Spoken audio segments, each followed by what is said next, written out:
Hey everyone, this is John Hallett with the John Hallett Podcast, and today I'm sitting with Bill Anderson. How you doing, Bill? Good, thank you. Good, doing well. Great. Well, it's a pleasure to have you on. We wanted to talk about several things today, but I want to get a little background on you so the listeners can learn a little bit more about you. You're a super busy guy, still find time for your fitness and your self-defense. Tell us a little bit about you. So my son-in-law puts it best. He says that I can give people the light, I can fix their lights, and I can knock their lights out.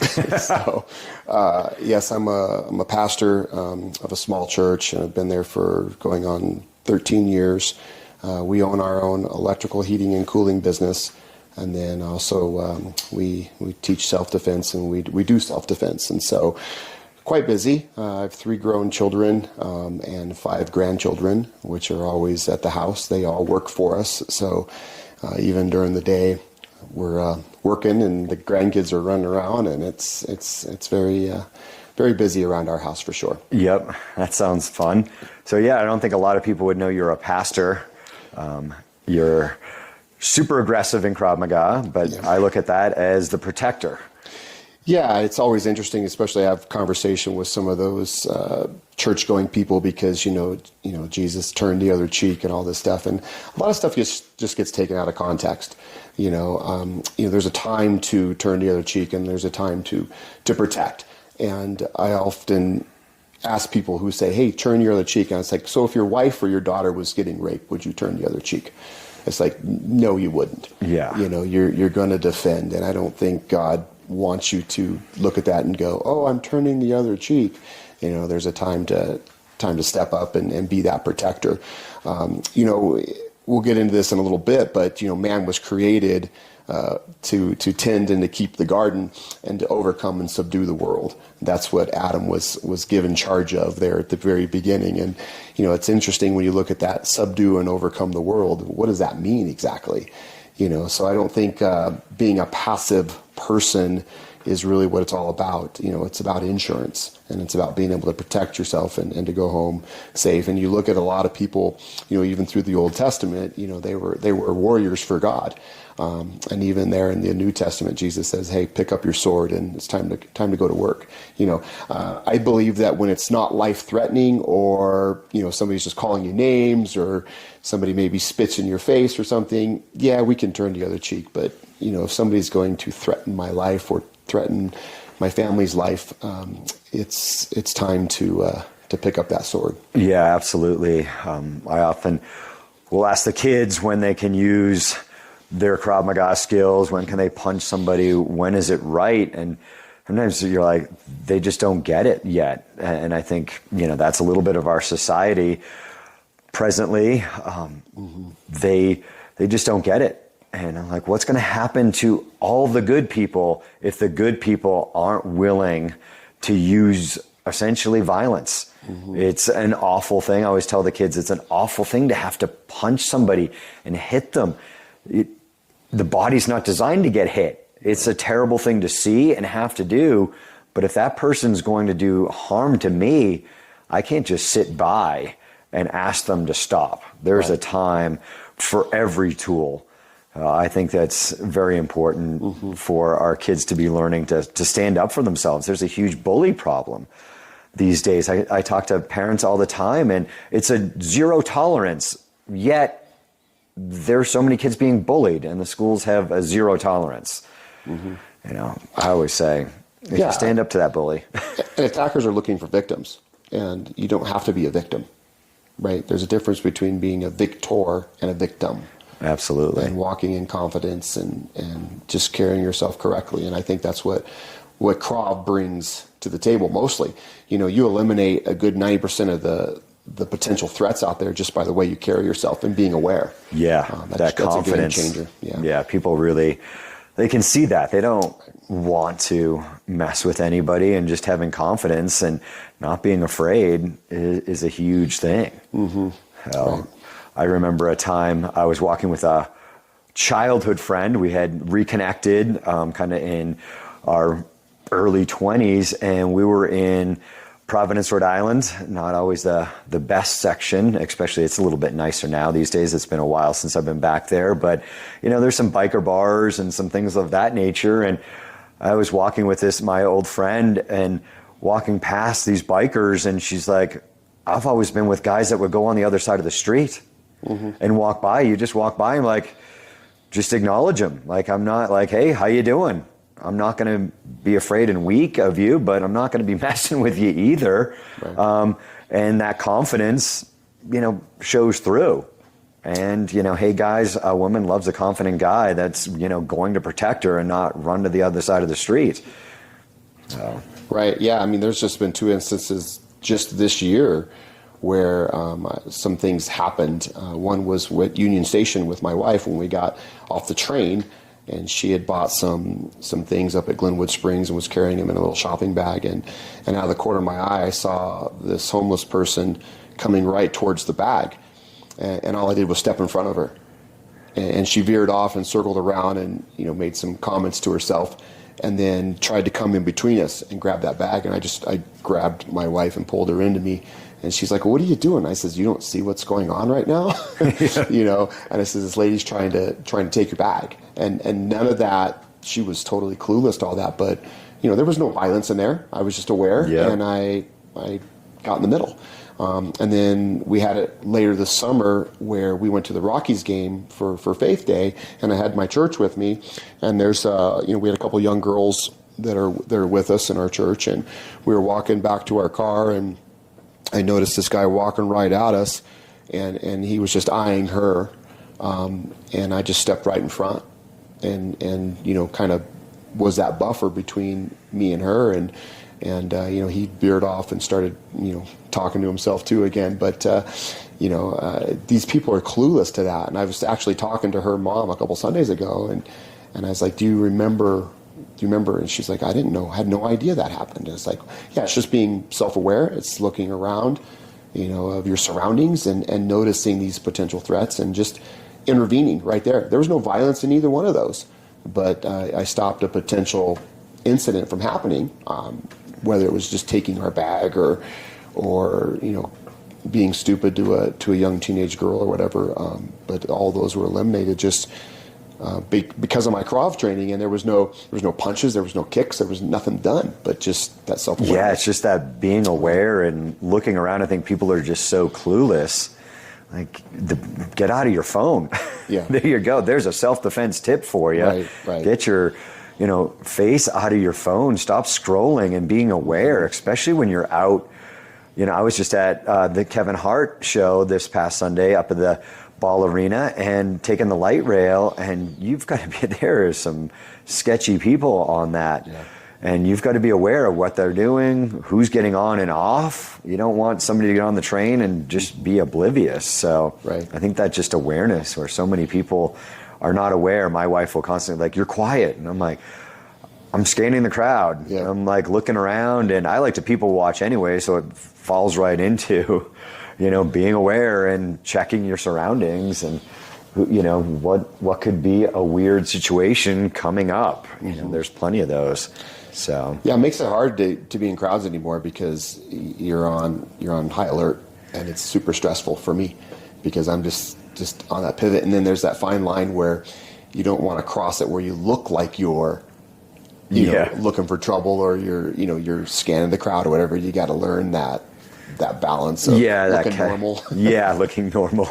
Not looking like you're a stalker yourself. Yeah. So. A couple of years ago, we went to New York City, and that was, I couldn't get out of there fast enough because I was just so stressed just because of all the busyness, and I couldn't watch everything, and people are bumping into you like it's normal life to them. Yeah. And I'm like, what do you don't touch me, you're too close, and because it's just a different, atmosphere there. Yeah. But interesting stuff. But that's it's 90% of it right there. I always tell people with Krav, I says it's an insurance policy. It's you have car insurance, you have house insurance. I mean, you don't hope for a car wreck, you don't hope for a fire in your house, but when it happens, you're sure glad you have it. Yeah. And if I get attacked or if something happens, I'm sure glad I've got that ability to defend myself. Yeah. I tell people all the time, might as well start even once a week, in a well-rounded system like Krav Maga, where we're covering the gamut of what could happen to you. We're not specializing. So if you're short on time, you got a day or two a week, you've got that insurance policy that you've done something. Right. You have a basic understanding. You're throwing some punches. You're learning basic chokes, and, weapon threats. It's going to make you a ton confident in a short amount of time is the big thing. That's why it is so popular. The Israeli military uses it. It's very practical where anybody has to serve. So you don't need to spend hours and hours training for that. To get a good benefit out of it. You spend a couple mornings a week doing a walk, you're going to get a benefit for that. You spend a couple hours a week training a self-defense system, you're going to be better, whatever it is. What got you looking for self-defense originally? You had never done anything up until Krav Maga, or? I did in high school. I did Taekwondo. When I was in high school, I cleaned this fitness club that had a Taekwondo class in Aurora there, and he let me take the Taekwondo classes as part of being, the janitor or whatever, and did a roundhouse kick, blew out my knee, so that didn't last very long. That was about the extent of it. And then, of course, I did join the Army, and so I've got some of that, basic hand combat skills that I acquired from the Army training, not really much. But what got me into it was I got my concealed carry. And then, being an electrician, you can't really carry a firearm on the job. Going through an attic, going through a crawl space, or with a tool belt on, I might go for my screw gun and actually grab the wrong thing. I was like, man, I'm going to shoot myself. So I also worked on some pretty high profile security clearance venues, and there was no way I was going to, they vetted your tools every day when you walked into work, and there's no way I was going to. So I started to go, okay, how can I defend myself without my firearm? I got my concealed carry now, but 9 times out of 10, I can't carry it with me.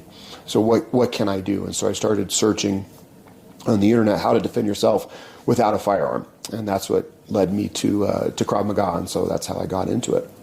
Interesting. Yeah. Yeah, it's always hard when, so many people say, I have a gun. That's my self-defense. And there's situations you can't. You're at work. So many places, you can't have that gun on the workplace. But there's also times that's not the answer. Right. And that's my philosophy. I want to be well-rounded. That's kind of my peaceful warrior concept, that I want to use this for good, but I want to be well-rounded. I can't say I have a gun and I'm good. Right. So being well-rounded, it's, always, I think it's a lot of like-minded people find that self-defense system where they're, they have concealed carry, but they want to be well-rounded. Yeah, you always got to ask that question, what if, right? I have a gun, but what if I don't have ammo? What if my gun malfunctions? What if, I'm caught without it? There's always those what ifs. Yeah. And so, what do I do if I don't have this? You got to be able to go to plan B or C or D or whatever. And so that's what led me to Krav, because it's like, how can I protect myself with nothing? And so that's how it's those things. Actually, we had a concealed carry holder a number of years ago. I grabbed one of our female instructors. I don't know if she was teaching or what, but I'm like, okay, Megan, don't do anything. Don't do Krav Maga. I want to see what the class does with me attacking you at gunpoint. So I was holding her in a hostage situation. Somebody quickly went over to where all the handguns are in the drawer, got out a handgun because they're concealed carry, so they were mocking up their life, and proceeded to, bang, bang. And I was like, you didn't have a gun on you that instant. You went over the drawer and got a gun. I was a little annoyed there, but as I went, I'm like, okay, so let's look at this. So you just shot, but our waiting room in the gym was actually years ago it was sectioned off, and it had just big glass windows that we eventually had taken out, and there was some kids there doing their homework as their parents did the class. I'm like, so you just took rounds at me but right behind me are these two kids. Right. Did you see that? Well, no. I'm like, okay, well, first, you didn't have a gun in the scenario, but you went and grabbed one because that was, quote, your life. But you just put rounds on there, and there was people behind. Right. Fundamental error of just, oh, the bad guy, pull my gun and shoot. It's not always the answer. It's, a really good answer a lot of times, but now you're putting innocent people in the line of fire potentially. Right, right. So yeah, that's the scary thing about with concealed carry people is they just want to pull and shoot, and it's like, hey, you got to think of where that bullet goes. Like in my church, I'm positioned, in a way that I can see the back door and nobody else can because everybody's back is to it. Now we try to put people there to monitor that door, but if somebody comes in, I'm the first one to see it, and if there is a threat. And let's just say he comes in with a firearm. I pull my firearm, and I've got 50 people between us, and I don't have a clear shot because now they're going to start standing up. They're going to start running, and I'm going to probably shoot the wrong person. So you got to have that. Yeah, that firearm mindset and pride. Mm-hmm. Yeah, of Yep. being able to react and have, every tool. Like, I grew up being a contractor and working for my father and eventually becoming a contractor myself before I found Krav Maga and was able to do it full time. But there's a tool for every job, and if you don't have the right tool, Right. you're in trouble. I always tell the kids, now you have to go to Home Depot and rent a tool. Or if you need a muffin pan, or if you want muffins, you need a muffin tin. Mm-hmm. And the boys just look at me. I'm like, you need a well-equipped kitchen and a well-equipped garage, and be well-equipped with your stand-up skills, your punches, your kicks, your ground fighting. You need to be well-rounded. You want that tool when you need it. Right. Otherwise, you're in real trouble. Right. For sure. So that's the biggest thing of how I got into it. I mean, I've done lots of things in my life. I was a professional magician for 8 years. Oh yeah, I never make fun of you for that. Yeah, never. Only one-on-one. I've never brought that up in a class. Yeah, most people don't know it, but Yeah. I actually performed at the White House for George W. Bush. I know. I love that story. I performed for a lot of sports teams.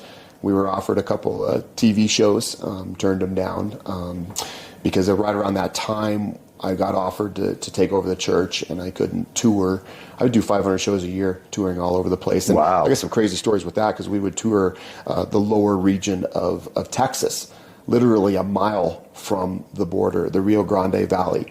And man, we were on lockdown often. I'd be doing a show up there with my puppet, and the principal would be in the back doing the signal for stretch, or one of the teachers would come up and whisper in my ear, "We're on lockdown. There's a gunman outside. You got to hold the audience until we get the situation." I mean, these are all true stories. Yeah. And I'm up there going, "Oh my gosh, okay." Okay. After I run over my spiel, it's like, okay, now what? Trying to figure out things. We were one time loading in to a school, and there was this Toyota truck just come flying through the playground, and then all these Border Patrol people were after him. They actually ended up catching him in the middle of the soccer field, pulling him down, and I'm just watching this going, what the heck's going on? And they're like, oh, it's a truck running drugs, and they caught him. I mean, just crazy stories down there. Wow. Of things. But yeah, I used to do lots of shows down there, and and then when the church came on, I couldn't tour around anymore, and kind of stopped doing all that. Yeah, made a decision. Yeah. Well, tell me, I think people would be really curious. How did you get invited to the White House? So I started from church. I went to this conference where they did things for how to teach kids, and it was like a children's ministry thing. And one of the guys there was doing illusions, gospel illusions. And he did this trick where he took a needle and he put it through the balloon and didn't pop the balloon. I thought that was pretty cool. One of my hobbies was knife making. So I had a forge and I had all that stuff at home. I went home that night and made that trick. Came back the next day and I went to the guy and I was like, hey, you know that needle trick? He's like, yeah. I said, I made it. He's like, you made it? And he was kind of blown away with that. So I told him, I said, yeah, I make knives. And he's like, I love knives. He's like, will you teach me how to make knives? And I say, hey, I'll teach you how to make knives, or you teach me how to do this. And so we kind of became friends, and I taught him how to forge knives, and he taught me all kinds of, magic stuff. And before long, I was doing shows. We moved out to Chicago for a bit, right around 9/11. And I was working for a company and doing magic on the side. I was making just as much doing magic as I was as a project manager in an electrical company. Wow. And then 9/11 happened, and me being the new guy, I was the first guy let go. And I just said, well, I'm just going to keep going with this magic thing, and continued to do that. Got into doing a show called the Pro Kids Show, which was a character building show for schools, elementary schools, and I'd go around and do these assemblies, and that's what I was doing in Texas, going down there. And by the way, a mile off the border, the most patriotic people you ever met in your life. You would think that they're not, but they are more patriotic than here. I got an example. I was doing a show in Commerce City, and they're like, well, we need to get an interpreter because half of our audience, half our families are Spanish speaking. And, I go down there where legitimately half the people can't speak English. And I was like, you going to have an interpreter? And the principal's like, heck no, they live in America. They better learn to speak English. So yeah, totally different mindset, mind blowing down there. But, so I was doing these shows, and through the Pro Kids Show, we were invited to do the Easter egg roll. And so I went out there and did the show. That was right around 9/11 too. So that was an interesting story because I have all these props. I have this thing that would control my old iPod at the time, and it looked a little clock on it. It looked like a freaking bomb. And could you imagine trying to clear TSA with that, right? And they're pulling out all my tricks, and they're like, I have this little flag that folds down to about 12 inches or so, and then it expands out to 3 foot. It's like a 3-foot flag.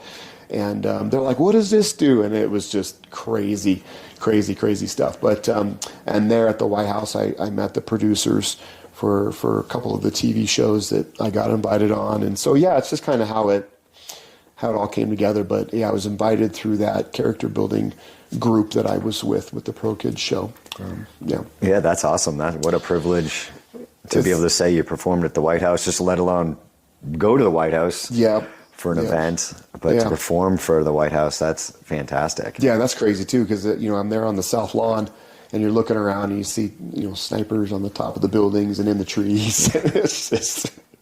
It's quite the experience, I tell you. Yeah, that's interesting. I have lots of fun stories that most people are like, man, you've lived like 3 lifetimes. And it's like, I've always had this philosophy of, I grew up with the parents that are like, you choose a career and you stick with it, and that's what you do.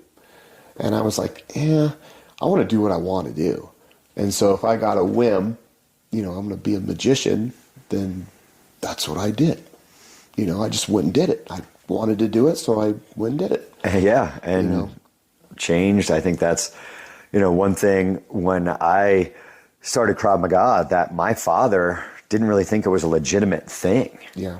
To be able to do it. So, a big part of it was to prove to him, like, no, there's people out there, they do this as a career. Mm-hmm. That's what they do. And I don't think he really believed that. And, I eventually was, really doing carpentry and Krav Maga and fitness. And I was working 2 jobs. And I was like, look, I can step away from the carpentry career and not be a contractor anymore and make a living at this. And I think that kind of blew the traditional guy away of, what? That's not really real. That's for the movies. Right. So. And what's cool about a trade like carpentry, or even I started off in the electrical trade. I actually started off as what you call an A&P mechanic. When I was in the Army, I was the crew chief for the Cobra helicopter. If you know what the Cobra helicopter is, it's the 2-seater, and the front seat was the gunner / crew chief. That's what my job was in the Army. And so I thought, coming out of the Army, I was going to work on, airplanes. And so I went to Colorado Aerotech and just decided that wasn't for me. Got into the electrical thing, but having a trade, is so important because it's in your back pocket. That never goes away. That skill set. Yeah. You don't have to get updated because technology changes and things like that, but you always have that. And, now that, I went back to the church and stopped doing the magic, it's like, hey, I can still use my skill set and go back and do electrical work. And that's what I did, and so we reopened up Arc Electric and kind of became our own boss. I think that's the biggest lie of, becoming your own boss gives you freedom because, no. Yeah. You still have a boss, and that's your customers and Yeah. things of that nature. In fact, you have to work a lot harder. It's a lot easier to punch a clock than it is. Absolutely, yeah. Anybody that's self-employed knows where you're coming from. I was just talking to our producer here, and he's like, I hope people pay me. Being self-employed is hard. Mm-hmm. It is. It's, you never know when, things are going to stop. But right. I always tell people, I'm like the same. You don't know if your company's going under. Right. You don't know what's going on. Right. But being in charge of yourself, you take the day off and you slack off. Yeah. It's hurting you. It hurts, yeah. Mm-hmm. Sometimes, big corporate America, people are slacking off and how productive they are. But as a self-employed people, you kind of really see that and go, gosh, yep. I need to be putting in the time because there's not enough time in the day. Right. And we got 25 people now working for us. And wow. So it's, hey, if I don't eat, no big deal. But, if we go down, I'm responsible for all these people. And it's my kids, my girls and my son-in-laws all work for us.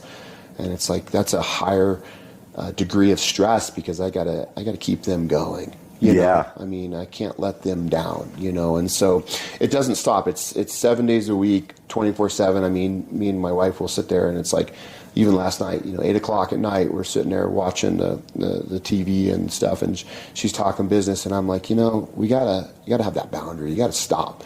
It's just non-stop, and so I don't think people realize that with owning a business. Now, it does allow me some freedom, like, here it is, morning, and I'm here talking with you, but it takes some time to get there. Yeah, sure. It does, definitely. I think a lot of gym owners think it's going to be just all running the gym and having fun in classes, but you have to run that beast and build it and get people to come and advertise. You have to be so well-rounded these days. That's what always, I just go, I wish we could just go back to the newspaper when I started and I could put an ad in the newspaper, and now I've got, a social media manager, a producer of the podcast, and all this other thing. You're like, and everything I do to run a gym is just so different than 20 years ago. And you start hiring people and you're like, oh gosh, we got to keep this thing going because I've got to give them a raise this year. Right. And I think that's another hard aspect of it. You're like, you got to pay to keep good people. Mm-hmm. And sometimes I think customers don't understand that. They like, how much is it going to cost to put in these, like, these guys have got to live here in Colorado. Yes. I've got to pay our coaches, our full-time people. Like, they're trying to survive here. You can't pay them nothing if you want good people. You get what you pay for, from, electrical contracting to a gym. Right. People often say, hey, I'm going to open up my own business because, some of our electricians, they see what we bill out and they're like, man, you guys are making all kinds of money. They have no idea. Yeah. But the overhead. Once you open a business, you are no longer, in my case, an electrician. You're no longer, a Krav Maga instructor. You're now a business owner. And you have to now look at it that way because it's a total different mindset. It's a total different skill set. It's totally different. Because you still do that role, right? You're still teaching, you're still performing those jobs. In my case, not so much anymore, but you're still doing those, and you still have that capability. But my focus now has to be on running the business. Making sure the price point's there, getting the best price I can on equipment. Keeping the funnel full, keeping the people coming in, keeping the employees happy. I think more so than not, I'm more of a babysitter now than anything. Just keeping people going is hard in itself, for sure. Yeah, definitely. Well, I'd like to thank our show sponsor today is Rocky Mountain Self-Defense and Fitness. If you'd like to come in and try a couple classes for free, just mention the podcast and we'll give you an extended trial here. You can visit us at rmsdf.com or you can give us a call at 720-504-5959. We'd love to help you out on the self-defense or the fitness side. So tell me about your personal training and your lanes. Can you elaborate that for everybody listening? Sure. I mean, I've been doing this a long time. I mean, 50 now, and struggled with a lot of just trying to figure out what to do. There's a lot of pressure out there with people saying, oh, you should do this, and you should do this exercise program, you should do this diet, you should do, whatever it is. And for many years, I was all over the place and not really finding the good fit for me.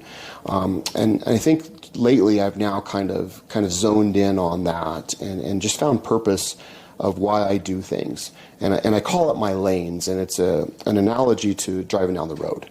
When I'm driving down the road, I want to stay in my lane, right? People are trying to pull me out of it, trying to, I'm all over the place. If I'm distracted, I'm not staying in there. And so I've kind of come up with this thinking of what's my purpose? And it kind of all starts off with the makeup of man and what do I believe is for me? And that's the other thing too, is you gotta discover what's for you, because you can't make somebody into something that they're not. That's just always a big struggle. And I think, in the fitness world and in the world we live in, that's what we're trying to do. How many times have you had somebody come up to you and say, hey, John, you should be doing this, or I think you need to do this. And it's like, suggestions are good, but it's like, if I'm a square peg, don't try to pound me into that round hole. And so I kind of come up with this lane thing. So I define who I am and what I think the makeup of man is. Now, when you hear all this stuff, understand that's for me. The challenge is you got to find this fit for you. Yeah, that's... And so I have this threefold strong theory, and it's based off of a Bible verse of a threefold cord is not easily broken. And the threefold cord would be, you and your wife and God being that third strand to make it really, really strong. So that's the principle behind it. So for me, the complete man is someone who is spiritually strong, mentally strong, and physically strong. And so that's what I focus my life on. I want to be spiritually strong. I want to have a right relationship with God so that my relationships with other people are reflective of that. I want to be mentally strong because I can think sharp, I can remember things. I want to build that mental strength. And then physically strong because I want to be what I call gas station ready. If I'm sitting there at the gas station filling up the pump and I'm attacked, can I go? Can I do what's called, what the call is upon me? Can I run? Can I... whatever it may be, okay? And now I look at my lanes. And so part of this is also from that book, The Men We Need, that we talked about, the garden. I really love the picture of the garden. So Adam was made to tend and to keep the garden. And we all have a garden, and we're all different. And our gardens are all different, but that's our call. That's our purpose in life. And so as I go through life, my garden changes, but let's just use where I'm at now. And so I have my wife is one section of the garden, right? I have my business is another section.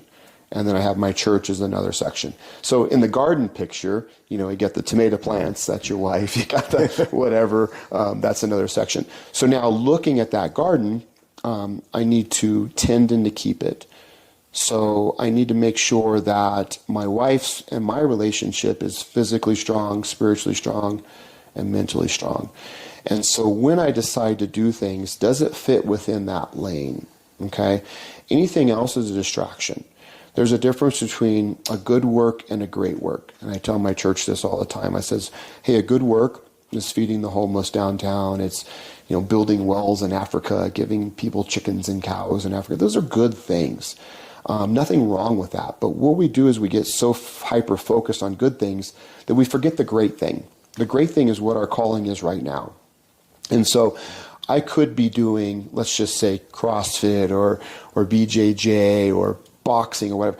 those are good things, but they're not great things for me because they don't fit within that lane, right? Remember, my lane is can I protect, can I provide, and can I build my garden?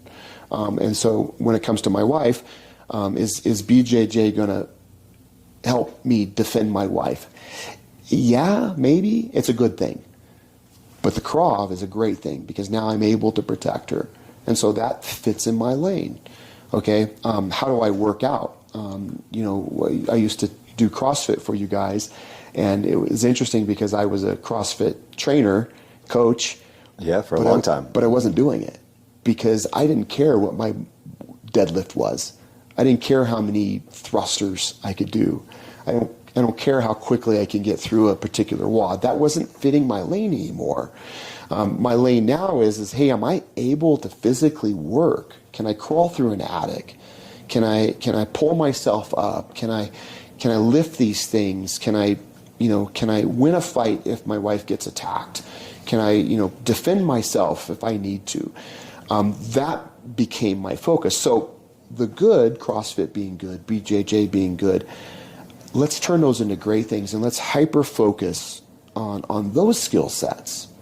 And so that's what my lane became. And so now, as I move through decisions and stuff, if it doesn't fit that lane, it's a waste of time for me.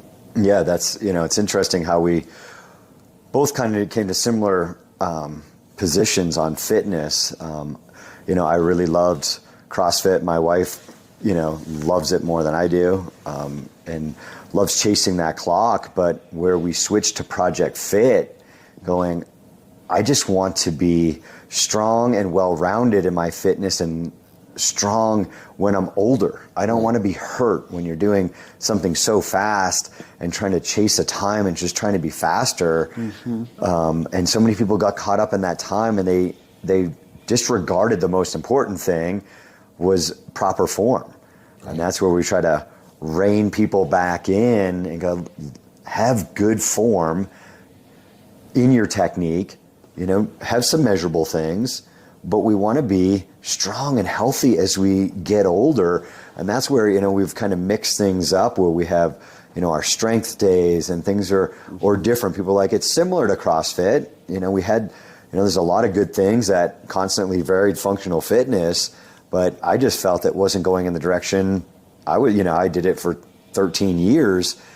And that's where we switched to Project Fit. And it's interesting that we both kind of came to similar conclusions. It's kind of why I wanted to sit down and talk with you, because we have so many morning conversations after class that, we don't have a cup of coffee.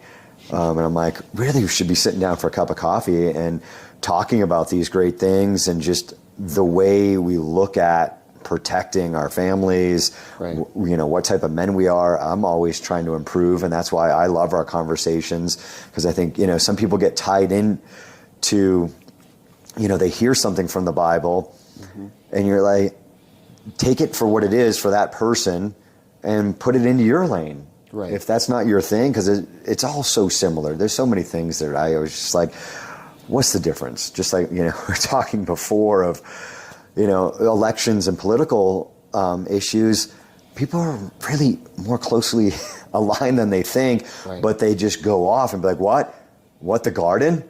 Oh gosh, I'm out. Mm-hmm. And you're like, no, just change that a little bit for you. Right.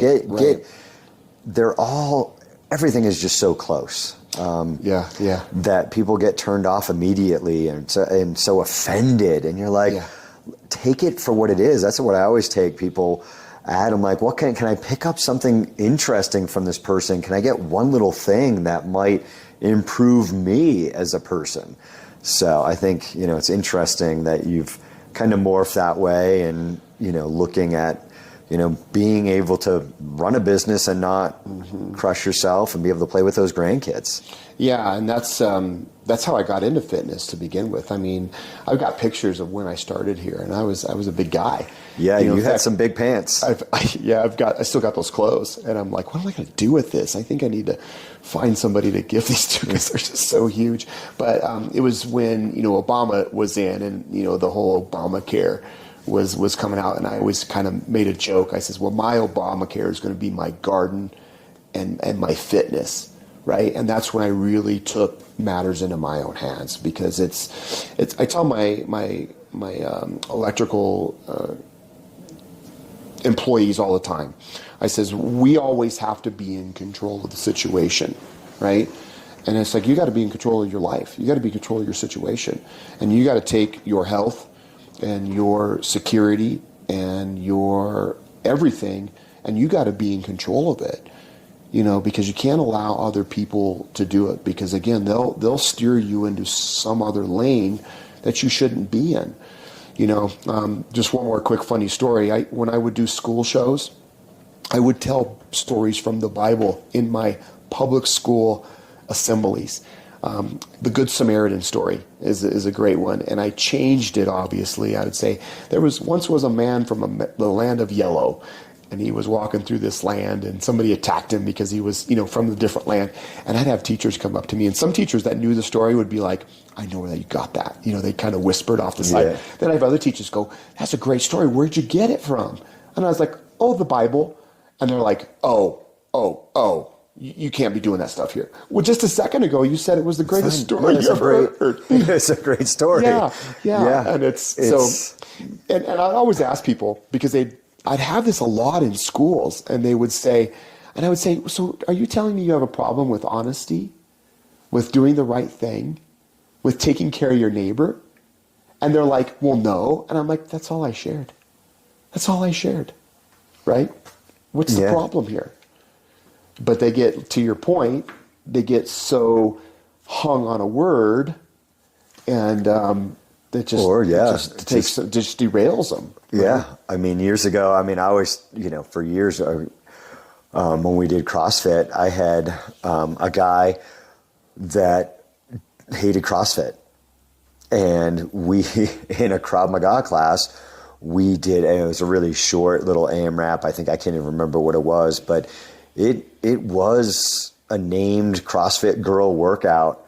And he told, like, that was awesome. And there was he was in law enforcement. There was a couple other guys from his department that loved CrossFit and had gotten him into the gym for Krav Maga, and they were doing both. And he comes up to me after the end of the class. He's like, that was the best workout. That was really good. We should do more of that. I'm like, you mean the CrossFit workout that we did? What? That was great. And he thinks it's Krav Maga because he's in Krav Maga class. I'm like, no, that's from our CrossFit program. Oh. Yeah.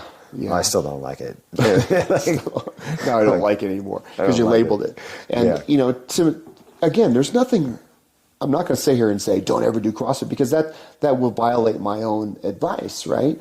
CrossFit's good. It's just not great for me. And so will I ever do a CrossFit? Sure. Sometimes, you know, I come to some of your classes and we do CrossFit style things, and that's fine. I'm just not going to focus on that because that doesn't fit my lane. And once I define my lane, now it becomes easy. Now I run everything through that filter. Does it check this box? And with limited time, because I have limited time, you know, I've got a full-time church, I've got a full-time business, teach self-defense. People are like, why do you teach self-defense? Because that really is where I can legally hit people and be okay. So, you know, it's really a stress relief for me. It really is mental therapy because I can do that stuff. I don't know what it is, but it doesn't matter. I don't care about any money that I might make from teaching Krav Maga. It's my release. You know what I'm saying? Yeah. I just love it so much, and just I feel so good afterwards. But anyway, I filter everything through that lane thing for me. Now you have to define your lane, and that's probably the hardest part. I think that's really hard for people just to define, right. You know, take charge, because there's so many distractions in life these days, and things pulling them in a gazillion directions. Mm-hmm. I think that's why I wanted to sit down with you on this, because I think, you know, defining those lanes for you personally and what lane you want to be in for, right. You know, for your life. And that changes, right? You know, when I was single, my garden was different. I didn't have a wife. And then when I got married, now she became my responsibility, my garden. That's why I love that picture so much. And then when I had kids, well, that, like, put in the bean patch or whatever, and so now I got it.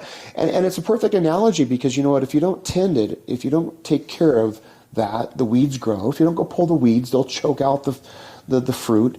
If you don't fertilize it, it doesn't grow. If you don't water it, it's a great example. So now when you're defining yourself there, you're looking at your different garden things. It's like, well, what do I got to do to maintain that? What do I got to do to tend, and what do I got to do to keep it? And that's how you decide what you participate in your life and what you don't. Yeah. And again, there's nothing wrong with doing a CrossFit class every once in a while, but I'm just not going to focus my time on that good work when I can do something that is great, right?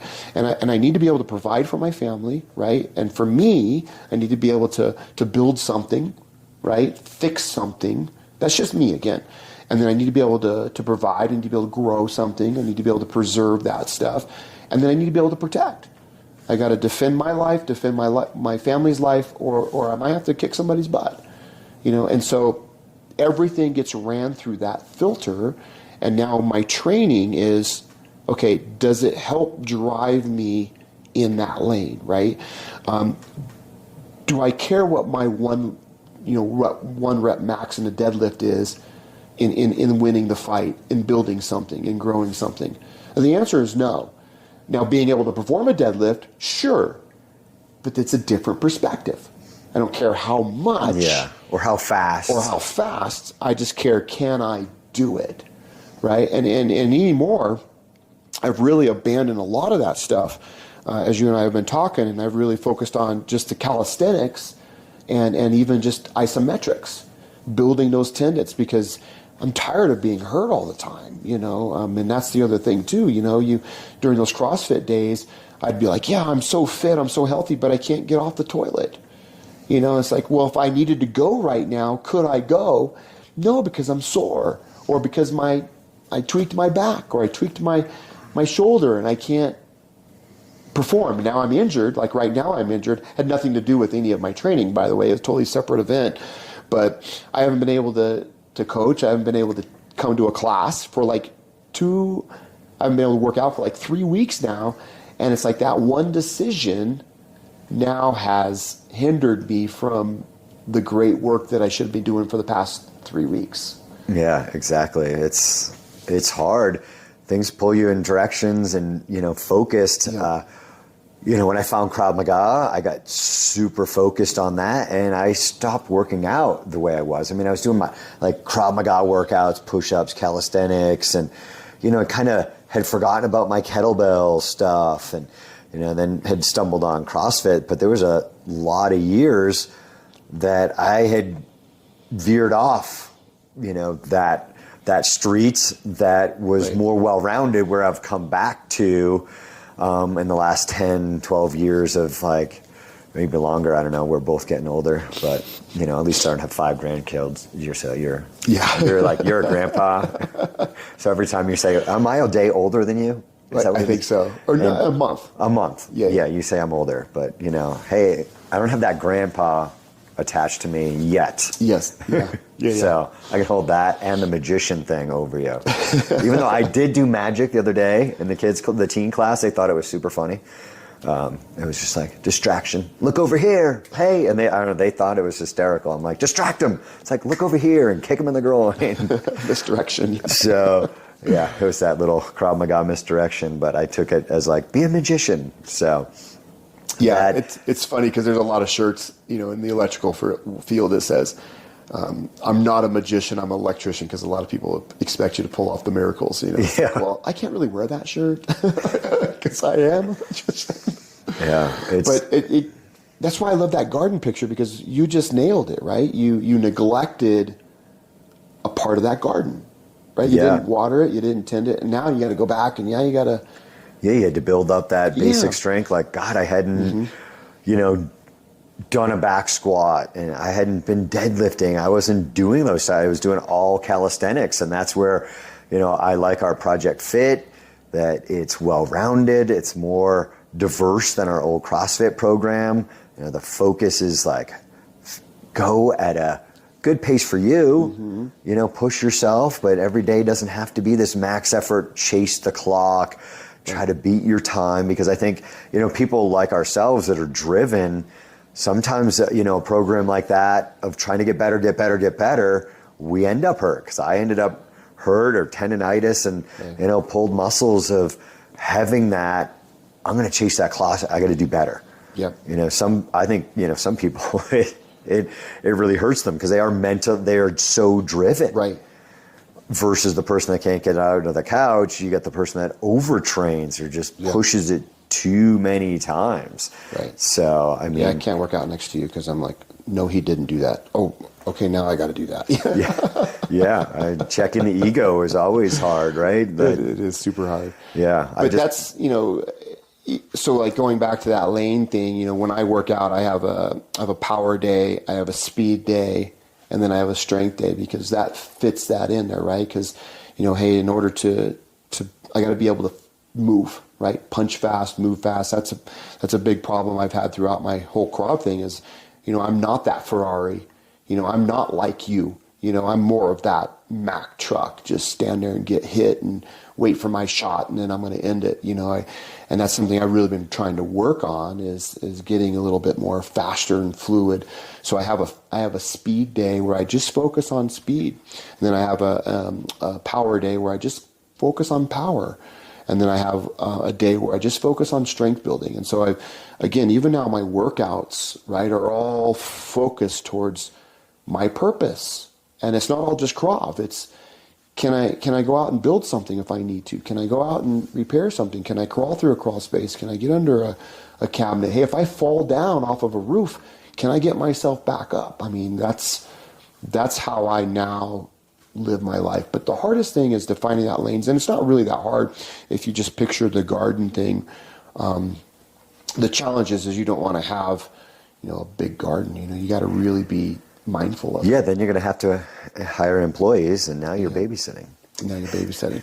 So when I look at the Arc Electric garden, right, what do I got to do to tend and to keep that section of the garden? Well, I got to make sure that, you know, business is coming in. I got to make sure the employees are well trained or are taken care of, you know, because if I don't equip them to do the job, then I handicap them.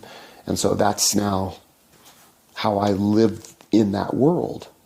The wife thing is like, what do I got to do to build her up, to make her comfortable, to keep our relationship going? Well, that looks different too. And then as far as the church, what do I got to do there, you know, to keep that going? And they're all different, but I'm a big believer in mind maps. I love mind maps. And so I just mind map this out, and then I just start exploring of what can I do, and how can this accomplish whatever task I'm trying to do in the church. So if there's a need in the church, like how do I make sure that I'm keeping touch with everybody? Because that's a very thing, you know, people want to have that relationship with you. So how can I do that? So, okay, well, can I send out texts? Can I, you know, call people randomly every once in a while? And I just start brainstorming and exploring with that mind map how I can accomplish that task. How can I tend the garden with my wife? What do I do to keep her built up? What do I do to maintain that relationship, making sure she is fulfilled, you know, date nights or you know, doing reading time with her or encouraging words or whatever. And I mind map that out, and then I create a plan for myself. It's a roadmap. And then I just go through and I'd be like, yep, check those boxes.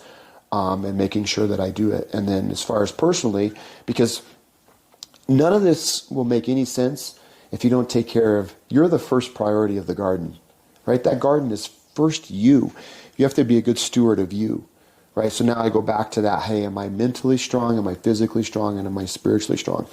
I tell my employees all the time, you know, because being in the trades, you know, they love their tools, right? They love tools.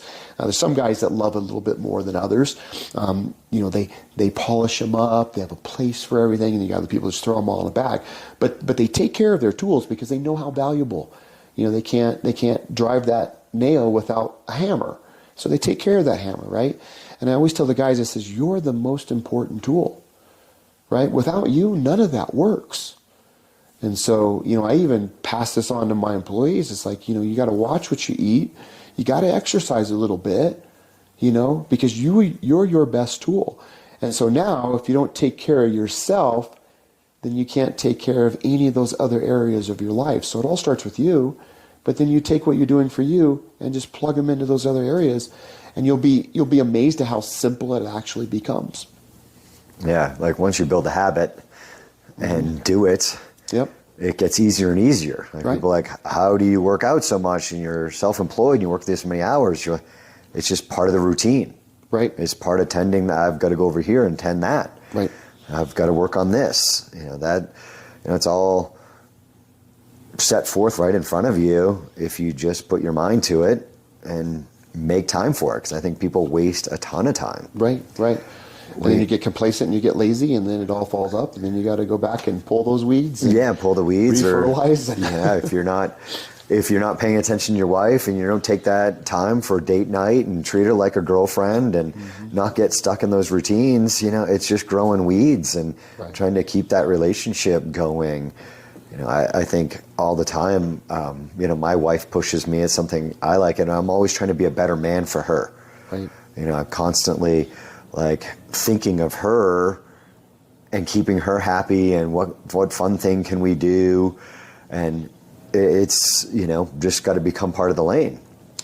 Exactly, yeah. And then it becomes easy for you to determine what you participate in and what you don't participate in. A lot of times, even as far as like you go with me, it's like, how come, Bill, you don't do these things with us? I don't come to certain things, and it's like, it just doesn't fit my lane. I mean, it's not that it's a bad thing. It just, I only have so much resource available. You can also think of yourself as a bank account, right? And if you're always paying out, and you're never making those deposits, well, you become overdrawn, And so as you look at your day, it's like, okay, well, I only have so much that I can spend today.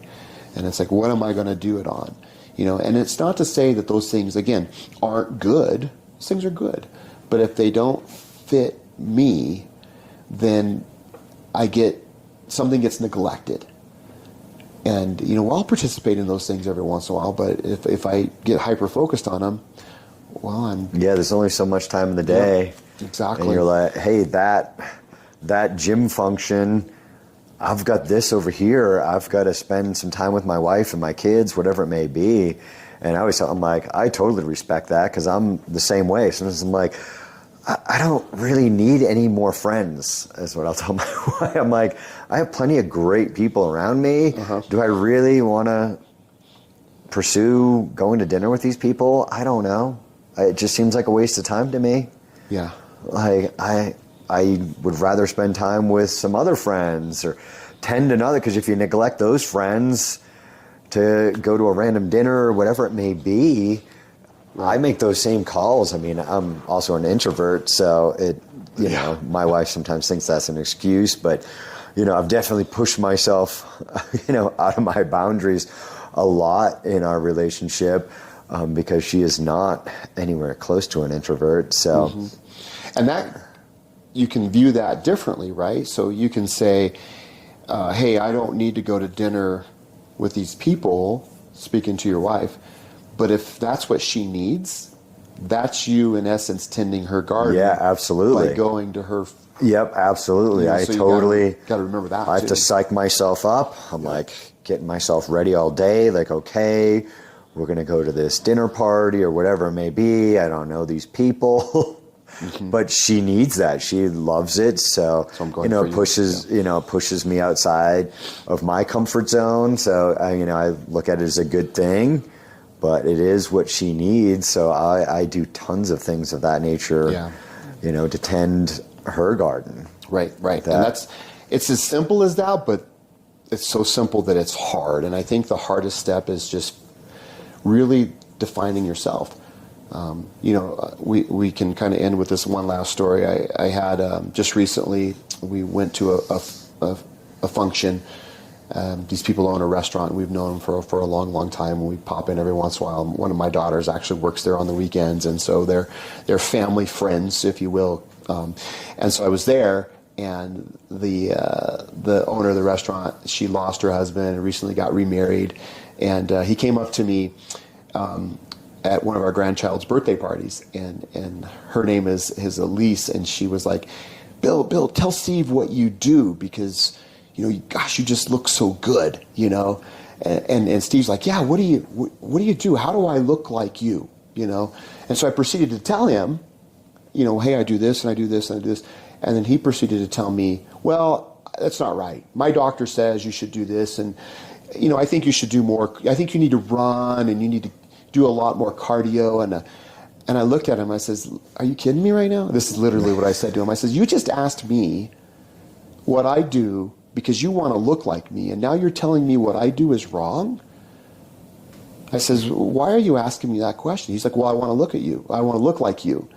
And I'm like, well, then don't tell me what I should be doing. Look at yourself. There you go. Keep on that path, bud. There you go. Yeah, keep doing that. Keep doing that.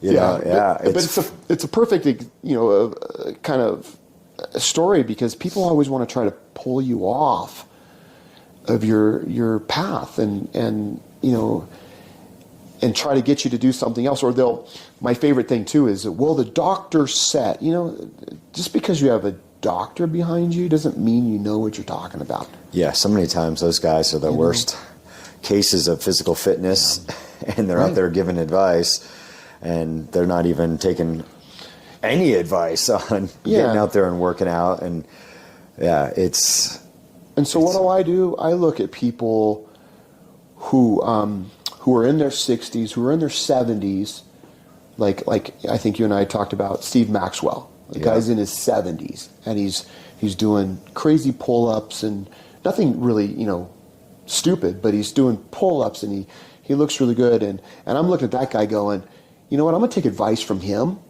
because I want to do that when I'm 70. Yeah.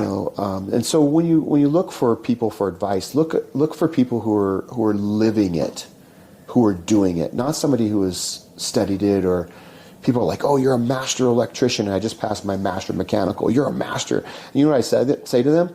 I say, you know what that means? It means I passed a test. It's really what it means. But being that example, being that Krav example, people want to learn from you, because when it's go time, you're able to perform. You're that example. So look for those people who are living what you want to be living like, and listen to them. And it's probably going to be unorthodox. It's probably not going to go against the main. It's probably not going to go with the mainstream stuff that's out there. It's probably going to be some crazy remote stuff, and you're going to want to, like you and I talk about with these isometrics and these super slow reps. It's like, man, as we're doing them, we're like, I don't know if it's working, John. I'm going super slow. I don't feel sore. I don't feel, but it is working. But it's just so against what we're used to, what we've been programmed to. Yeah, there's so much out there that is just kind of mainstream and programmed. I think there's just some fantastic people out there. Steve Maxwell, Mark Sisson is another guy. I think he's probably close to 70 out there, and what they're doing. And, I think there's tons of resources. I mean, I think guys will like, how come you don't run out of gas when you're sparring? What do you do? And I'll tell them, like, well, I'm mixed up. I'm the other side of the gym. I do all of those workouts. I do. Mm-hmm. That's my programming, to be well-rounded, for what's in my lane. And I've got to, sometimes modify that and not, and be diverse so it works for everybody in the gym. But I'm like, do a couple of those workouts. Mm-hmm. That, that's part of my fitness routine. Oh, well, I'm just lifting weights. Well, keep lifting weights and running out of gas. Yeah. You got to be well-rounded. Right. And I'm pointing you in a direction, like, I'm doing one of my workouts. Like, that's why I'm not running out of gas right now, because I'm lifting weights and I'm doing other style workouts that I'm just going, mm-hmm. and not stopping. And that's a fight. You can't stop. Can't stop, right? You got to keep it going. And that's what makes your gym so great, because you focus on that. It's the authenticity of real people doing doing it, right? There's no fluff here. You get what you get. You walk in the door, you get a good mix. You got someone who is like me, who is that bigger, more aggressive person, and someone like you who is more of that. You definitely have a more of a fighter kind of technique to you. And then you get other coaches, and you look at other coaches, and we're all very different, but we're all doing it in truthfulness of who we are. And I think that's what makes it great, because you're really focused on just, hey, come as you are, and we'll work with that. We're not going to try to make you into something else. We're going to build you into the best you can be. And I think that's, what sets it apart. And, I know sometimes you and I both get discouraged, because I get discouraged at my church, because I take the same approach with the church. A lot of people know me, but I'm not out there bumping, beating you over the head with church and stuff like that. It's like, I'm just living it.